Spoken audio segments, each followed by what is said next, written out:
사이다 무비튼. 얼마 전 두 딸아이와 같이 이사를 온 나는 정보도 얻을 겸 딸아이가 다니고 있는 유치원에서 두 엄마, 영희 씨, 현정 씨를 불러서 우리 집에서 같이 차를 마시기로 했다. 그러자 어디서 무슨 소문을 들었는지 부르지도 않았는데 같은 유치원에 다니는 한진자 씨가 은근슬쩍 끼어들었다. 한진자 씨는 거실 한 구석에 있던 쇼핑백에 있는 물건을 마음대로 꺼냈고 대박! 이 지갑 명품이네? 라고 하더니 지갑을 꺼내서 막 만졌다. 그 지갑은 남편이 죽고 난 후 혼자서 두 딸아이를 열심히 키운 보람이랄까? 이거 엄마가 좋아하는 브랜드 맞지? 라면서 큰딸이 자기가 모아뒀던 용돈을 모두 털어서 선물한 거였다. 명품보다 값진 선물이었기 때문에 한진자 씨 손에서 얼른 뺏어서 옆방에 갖다 뒀다. 그러고 난 후에는 아무 일 없이 얘기를 나눴는데 조금 있다가 한진자 씨가 몸이 안 좋다면서 먼저 집으로 돌아갔다. 영희 씨와 현정 씨가 지갑을 한 번만 더 보여달라고 해서 가지러 갔는데 지갑이 안 보였다. 소중한 지갑을 잃어버리다니. 멘붕 상태에서 구석구석을 뒤졌다. 그러자 두 사람이 오더니 혹시 하면서 어떤 얘기를 들려줬다. 다름 아닌 한진자 씨가 손버릇이 나쁘기로 유명하다는 거였다.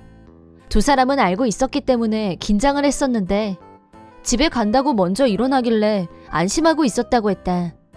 오늘 우리 집에는 이 세 사람만 왔었고 나랑 영희 씨, 현정 씨는 계속 같이 있었으니까 의심이 가는 사람은 먼저 간다고 하고 나간 한진자 씨뿐이었다. 그때 현정 씨가 경찰에 연락을 했고 경찰과 함께 한진자 씨 집까지 출동했다. 경찰이 왔는데도 여유 있는 표정의 한진자 씨에게 내가 내 지갑 혹시 못 봤냐고 묻자 갑자기 무슨 말인지 엉뚱한 소리를 짓거렸다. 걱정 마. 나는 고소 같은 건 취미 없으니까. 네? 고소라니 대체 무슨 소리를 하는 건지 이해가 안 됐는데 경찰 앞에서 너무 황당한 궤변을 다시 늘어놓기 시작했다. 내 지갑은 지금 한진자 씨가 갖고 있는 게 사실이다. 하지만 이 지갑의 원래 주인은 한진자 씨였고 그 지갑을 내가 뺏어서 옆방에 감춰뒀었다. 견물생심인 건 이해하지만 원래 자기 거니까 몰래 들고 다시 나왔다. 지갑을 자기한테서 뺏은 건 순간적인 충동이었을 거라고 다 이해하니까 나를 너그럽게 용서해주라는 부탁까지 하고 있었다. 그 발언을 듣는 순간 우리 모두 혈압 상승. 일단 그 지갑부터 갖고 와요. 그거 대단한 지갑도 아니고 잡지에 딸려온 부록이야. 라고 하면서 들고 나온 지갑은 틀림없는 내 거였다. 엄연히 브랜드 제품이었고 잡지 부록으로 끼워질 리 만무했다. 그런데 지갑 뒷면에 커다랗게 한진자라고 이름이 쓰여 있었다. 그것도 유성펜으로. 이 지갑과 같은 디자인은 찾아보면 있을 것이다. 하지만 이 지갑이 아니면 의미가 없는 나한테 있어서 그런 행위는 참을 수 없는 만행이었다. 보다 못한 영희 씨가 한진자 씨에게 고급 명품이 어떻게 잡지 부록에 끼어 있었다는 거야? 저건 정품이고 정은 씨 집에 있던 게 틀림없어. 뭐래? 내가 아니라고 하잖아. 자기 주장을 굽히지 않는 한진자 씨를 어떻게 해야 경찰에 증명할 수 있을지 절망적인 기분이 들기 시작했을 때 현정 씨가 한진자 씨에게 어떤 잡지에 딸려온 부록이냐고 물었다. 그러자 천연덕스럽게 잡지 이름을 댔는데 어머, 그거 나도 보는 잡지라서 오늘 샀거든? 부록으로 딸려있는 건 토트백인데? 라고 하더니 봉투에서 토트백과 잡지를 꺼내 보였다. 그러자 한진자 씨는 급 당황했고 눈이 휘둥그레졌다. 그제야 허점이 드러난 한진자 씨는 경찰로 같이 가자는 말에 순순히 응했다. 그 후 우리 집에서 지갑을 훔친 사실을 자백했다고 한다.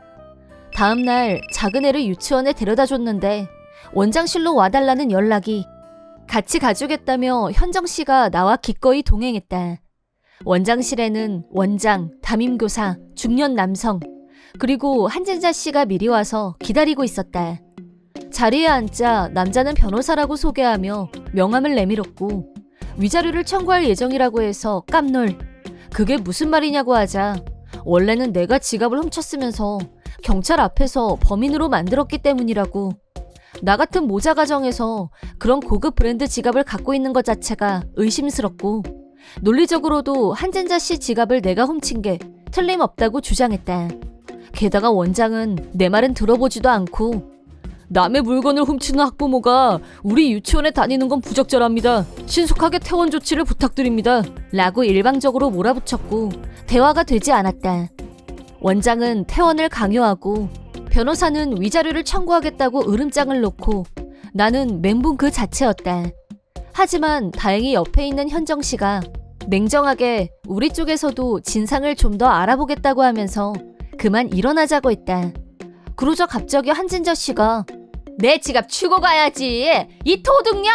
라고 망발을 했지만 현정 씨가 절대 상대하면 안 된다고 막았고 우리는 원장실에서 나왔다. 그리고 현정 씨의 알선으로 지인인 변호사를 소개받았다. 우리는 유치원과 한진자를 상대로 전면 전쟁을 시작하기로 했다. 금전적인 면이 걱정되긴 했지만 이 싸움은 절대 질 수가 없는 싸움이라며 걱정할 거 없다는 말에 용기를 얻었다. 우리 측에서 먼저 나에 대한 명예훼손, 강도행위로 소송을 하겠다는 뜻을 전하기 위해 한진자 씨 변호사에게 연락을 했는데 그 변호사가 가짜라는 게 판명됐다. 그 가짜 변호사는 한진자와 원장의 친구였고 변호사 사무실에 근무하는 건 맞지만 배지도 명함도 남의 것을 도용한 거였다. 명함 속 진짜 변호사가 유치원에 왔지만 변호를 맡지 않겠다고 했다. 명예훼손 고소 정도의 작은 한 건으로 위자료를 받으면 얼마나 받겠냐면서 흥미 자체가 없었다. 한편 가짜 변호사는 남의 배지를 달고 변호사를 사칭한 죄로 고소를 당하고 말았다. 그 일로 한진자 씨 일에 더 이상 참견할 처지가 못 됐다. 그러자 자기 편을 들어줄 사람을 잃은 한진자 씨는 남편도 없고 돈도 없는 주제에 그런 명품 지갑이 어울리기나 하는 줄 알아? 그래서 어울리는 내가 대신 써주겠다는데 뭐가 그렇게 불만이야? 라면서 새로운 주장을 펼치기 시작했다. 그때였다. 우리가 얘기하고 있는 사무실로 아이들이 뛰어들어왔다. 갑자기 무슨 일인가 했더니 애들이 단체로 울어대고 있는 대혼란 속에서 내 딸아이가 머리에서 피를 흘리면서 엉엉 울고 있었다. 깜짝 놀란 나는 곧바로 구급차를 불렀고 한진자 일은 이미 머릿속에서 다 빠져나갔고 피를 흘리며 쓰러져 있는 딸아이에게 달려가 안아 올렸다. 구급차를 타고 병원에 도착했는데 다행히 큰 상처는 아니라고 해서 안도의 한숨을 쉬었다. 나중에 상황을 들어보니 변호사가 파악한 바로는 사무실에 없었던 원장이 내 딸아이에게 네가 왜 아직 여기 있어? 라며 손바닥으로 딸아이 뺨을 때렸는데 그 바람에 넘어지면서 시멘트로 된 계단턱에 머리를 부딪힌 거라고 했다. 그런 상황에서 정신적으로 충격을 받은 나를 대신해서 영희 씨, 현정 씨, 변호사가 나 대신 소송을 계속했다. 그 과정에서 알게 된 일은 이랬다. 한진자와 원장은 사촌관계였는데 그것도 보통 사이가 좋은 게 아니라고 했다. 중고등학교 때는 둘이서 같이 소매치기, 절도, 폭력을 일삼으면서 소년원에도 들어갔던 전력이 있다는 걸 알게 됐다.